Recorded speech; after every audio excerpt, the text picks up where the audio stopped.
Technology gives you freedom. It gives you freedom to make choices. Once you learn how to think like a technologist, you can go into any field that you want.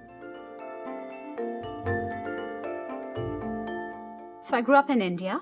My parents were in the business of building, and it was heavy metal engineering. So it was very natural for us to grow up and want to build things like our parents. My mother was a pretty special woman. She was very traditional. She only wore saris, but also just incredibly powerful and steely. She pretty much built a company and kept it going for almost 5 decades. But at the same time, she took the greatest pleasure out of being a mother and now a grandmother. Gave me a hint to what you could be as a woman. You could be different.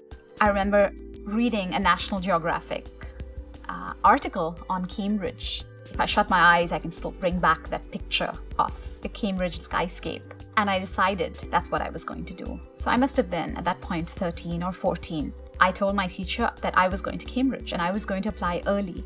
And I got a lot of encouragement. They would nudge me and they'd say, "This was great and I think you'll do wonderful, but why don't you try for Oxford instead?"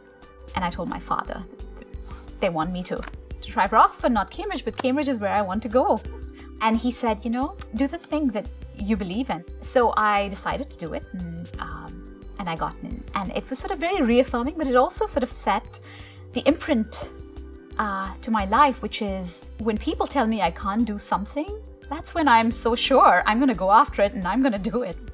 So when I was in Cambridge, I was studying chemical engineering, but all my friends were studying English or history.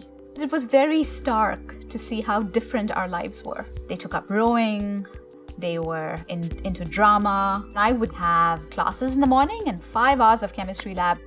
And so their lives just seemed so much richer than mine. But I'm really glad that I stuck to it. Because when it came to getting that first job, I was able to benefit and sort of very quickly go to the next stage in my life. It taught me that hard work is important to do. But it also taught me to do the thing you believe in and not try to be the prototype. I'd spent close to 10 years in Philadelphia and I'd established a career. And in 2001, my husband had an opportunity to move to Stanford. Silicon Valley had been my dream. So we uprooted our lives and we started afresh. I decided I'd go back to school and go and do my MBA. So, and this was an unusual decision. Here I was in my early 30s with 2 children, but I applied to Stanford and I got in, and I did not appreciate how hard it was going to be for me. I had to go back and replay my successes and really sort of extract from them the courage and the confidence that was starting to wane.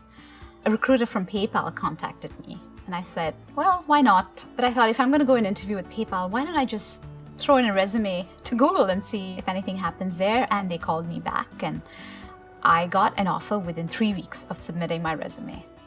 So I lead the product team for Google Offers. We believe local is the next frontier. And with the innovations now with mobile devices, there is a fantastic opportunity to really transform the shopping experience in the real world. Today, 5 million businesses and 1 billion users on Android phones use the products that I've been working on every day. The thing that makes me really proud as a woman technologist is that both my girls are planning to go into computer science. I'm proud of my children. I'm proud of some of the things that I've done. But I think what gets me really excited and motivated is all the things that are still left to come.